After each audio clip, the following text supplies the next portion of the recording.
Okay, next I'm going to show you how to do paper mache and cover the body of your armatures. It's basically, you're going to be putting on the skin to your cat. Okay, so the way that I do it is I use something called wheat paste. Wheat paste is something you can buy in the craft store. I don't know how much it would cost you. If you don't have time to go to the craft store, you can use Elmer's glue and pour it into some water and stir it up. That'll work fine.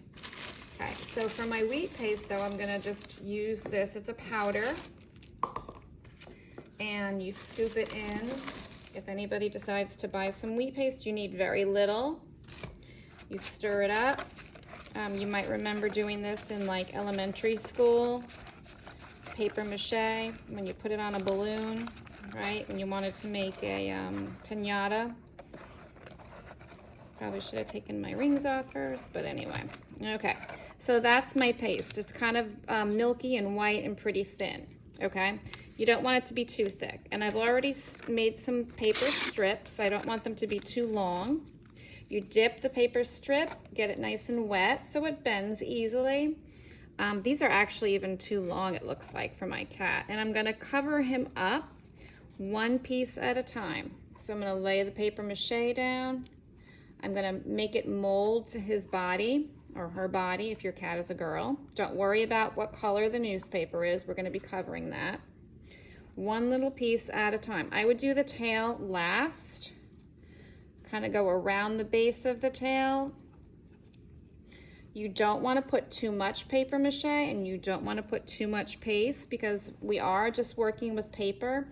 And when paper, even cardboard, gets wet or too wet, you know, it's just going to kind of collapse. Okay, so let's get this nice and wet. Let's do, how about, we'll do his ears and cover the tape.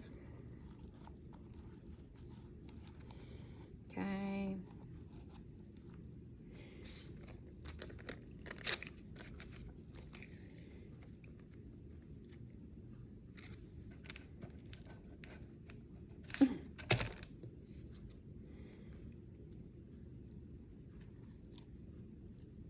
When you have something that's kind of open, like the bottom of his foot, try to wrap the paper around the bottom of it.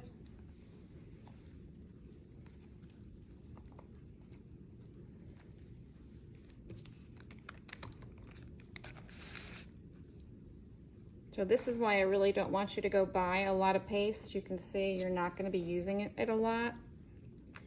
We might be doing one more project with paste, but like I said, you're only going to be using like maybe a quarter cup of it. So if you can just get away with Elmer's glue, that's fine. But if you, you can even find a recipe for paper mache, I believe, if you're really interested, on some craft sites. Like go online and just type in, how do I make paper mache paste? And there's some recipes. I think that you can use flour, because flour is kind of like a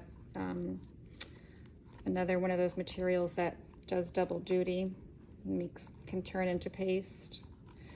Okay, and so the last thing that I'm gonna do is I'm gonna cover my tail.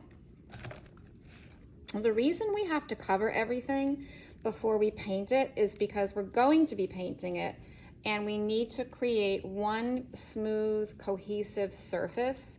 So the cardboard's kind of lumpy and bumpy, and this paper is gonna wrap it. It's also gonna make it stronger, and it's also gonna give it like kind of a smoother finish.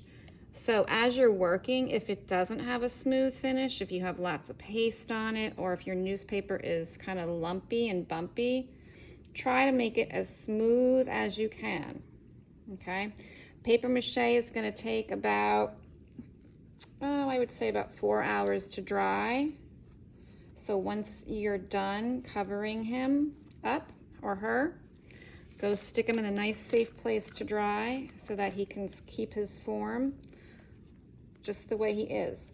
You do not need to cover up the bottom. You can leave the bottom just like it is. You can even kind of fold the newspaper around the bottom so that it makes it, again, a little bit more secure.